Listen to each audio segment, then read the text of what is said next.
மாண்புமிகு பேரவைத் தலைவர் ஒரு முக்கியமான விஷயத்தை உங்கள்கிட்ட குறிப்பிட விரும்புகிறேன். ஏற்கனவே என்னுடைய மூத்த சட்டமன்ற உறுப்பினர் இது உங்களுடைய கவனத்துக்கு எடுத்துகிட்டு வந்திருக்கிறாங்க. மீண்டும் நினைவுபடுத்த விரும்புகிறேன். இந்த அவையை நீங்கள் முடிந்த வரைக்கும் மிகச்சிறப்பாக எங்களை எல்லாம் வழிநடத்தி கொண்டு போகிறீர்கள்.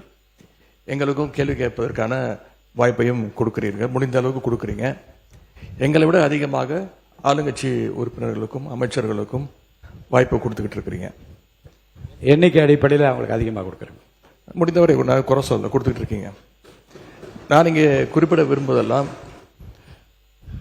ஆளுங்கட்சியை சேர்ந்த உறுப்பினர்கள், அமைச்சர் பெருமக்கள் எங்களுக்கு பதில் சொல்லும்போது ஆதாரம் இல்லாமல் பல குற்றச்சாட்டுகளை வைக்கிறாங்க.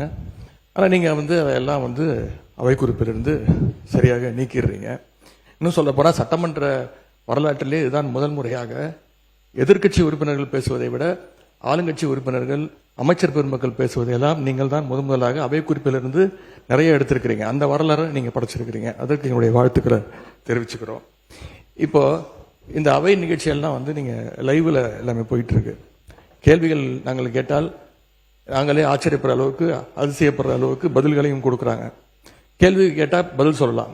இப்போ பாட்டெல்லாம் வேற பாட ஆரம்பிச்சிட்டீங்க.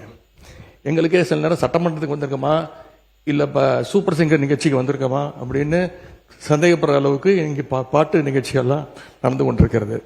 நீங்கள் அவை குறிப்பிலிருந்து நீக்கிடுறீங்க. ஆனால் இதெல்லாம் நேரடி தொலைக்காட்சியில் போகும்போது இதெல்லாம் யூடியூப் சேனல்லையும் சோஷியல் மீடியாலையும் ரீல்ஸாக கட் செய்யப்பட்டு அதிகமாக ஷேர் செய்யப்படுகிறது. அதன் பிறகு நீங்கள் இதில் நீக்குவதிலே அர்த்தம் இல்லாமல் போய்விடுது. எனவே இதை மீண்டும் உங்களுடைய கவனத்திற்கு நான் கொண்டு வர விரும்புகிறேன். அதே மாதிரி இன்னொரு விஷயம், நேற்று முன்தினம் இந்த பேரவையில் பேசின நம்முடைய முதலமைச்சர் அவர்கள் தன்னுடைய டேபிளில் 3 ஃபைல்ஸ் இருப்பதாகவும் அந்த ஃபைல்ஸை அவர் திறந்து பார்க்க வச்சிடாதீங்க அப்படிங்கிற தோணியில் எங்களுடைய அரசை குற்றஞ்சாட்டுகின்ற வகையில் குறிப்பிட்டு பேசியிருக்கிறாரு.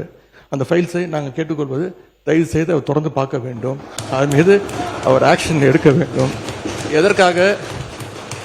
எதற்காக பயப்படுறீங்க, எதற்காக காலம் தாழ்த்துறீங்க? இதையே 3 மாசமா சொல்லிட்டு இருக்கிறீங்க.